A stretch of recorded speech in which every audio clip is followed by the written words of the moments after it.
Hello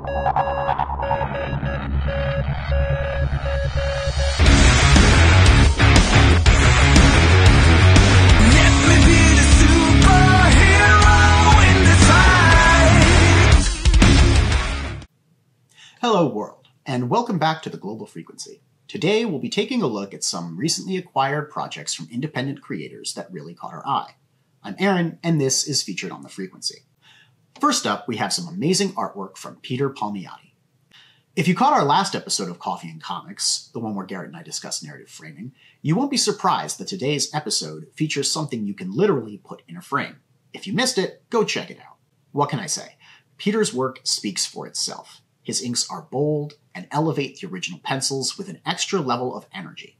There's a strong understanding of light in his work, and he's able to coax some really dynamic aesthetics out of his inks. Peter's an accomplished artist. He has lots of credits to his name and has worked on several projects from mainstream publishers in the past, but we won't hold that against him. He's probably best known for his work on Aquaman, but he's also inked X-Men, Iron Man, Iron Fist, and a bunch of stuff for Valiant, including Eternal Warrior, and done cover art for Armories. I'm a Valiant nut, so I snagged this Exo Manowar the second that I saw it. If you're interested in picking up some of Peter's art for yourself, you can find his gallery on the art rep website Legendary Illustrations, linked in the description below. You know, Peter also inked Java, a 3-issue miniseries of dystopian satire with Kensuke Okabayashi and Lee Stacy from Committed Comics in 2004. It's about a post-apocalyptic future where a mysterious plague has infected all the coffee drinkers and turned their mild caffeine dependence into a fatal addiction. That's something we'll have to discuss on Coffee and Comics in the not-too-distant and hopefully not-too-dystopian future, so stay tuned for that. What I find particularly exciting, though, is Peter's independent creator-owned project, Retro, which went through crowdfunding and is set to be published in 2021. Retro is the first known metahuman to walk the Earth, and he's the sworn protector of New York City. Besides being exceedingly strong, fast, and a master of parkour, Retro also has a truly exquisite head of hair.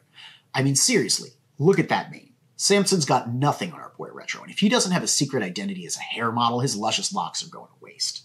Peter plans to have 6 other heroes join Retro and form a superhero team from Has Comics, his creator-owned studio, and we look forward to seeing who else joins the team. You can find Peter's link tree in the description below.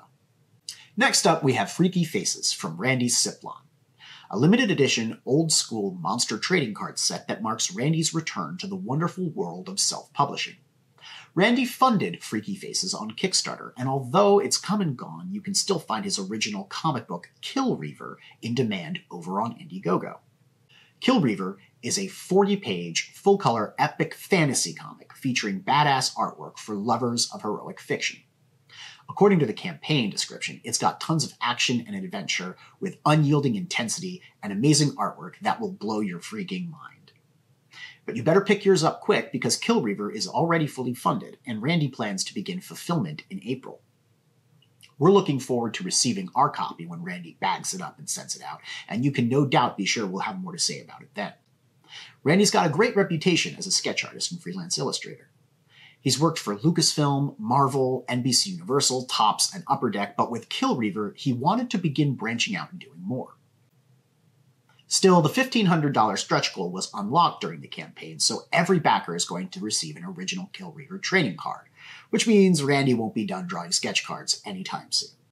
But if you ask me, that's a good thing, because Freaky Faces was great. Freaky Faces certainly lives up to its description. It reminds me of the Universal Monster series and the 1991 Monster in My Pocket trading card collection. Each card is 3.5 by 2.5 inches with a glossy finish. The set consists of 10 base cards, 4 gold metallic chase cards, and a random original hand-drawn sketch card. We got Vicious Vampire. You can find a link to the Kill Reaver campaign on Indiegogo, as well as Randy's link tree in the description below. Lastly, we have this signed cover art from Commi3 Mark's Adventures of Kim Il-sung in Best Korea. Mark's book can be described as an insightful, thought-provoking parody of how propaganda is used as a means of mass political control. Set in a 1940s universe where the mighty Kim Il-sung may or may not be actual magic, The book highlights the potential dangers and pitfalls of a communist society built around a cult of personality. It's a Fumetti-style satire that takes real photographs from inside one of the most secretive nations on Earth and stitches together an alternative historical narrative, casting dictator Kim Il-sung as a beloved national hero single-handedly responsible for winning the war and ushering in a time of great peace and prosperity for the Korean people. Now, Mark takes his satire very seriously, and with the adventures of Kim Il-sung in West Korea, Mark wasn't interested in making a mockery out of political leaders just for the fun of it.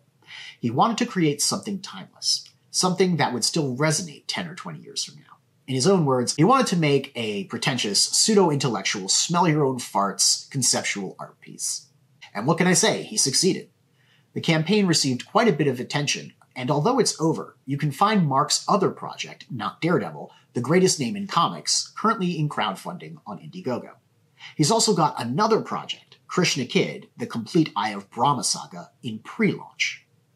Links to both campaigns in the description below. Receiving this cover art was bittersweet.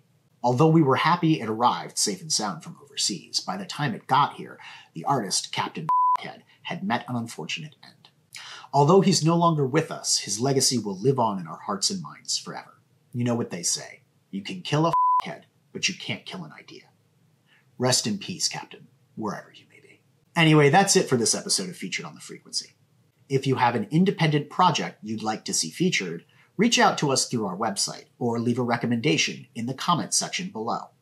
Make sure to subscribe, click the bell for notifications, and tune into the Frequency for more content. We'll see you next time.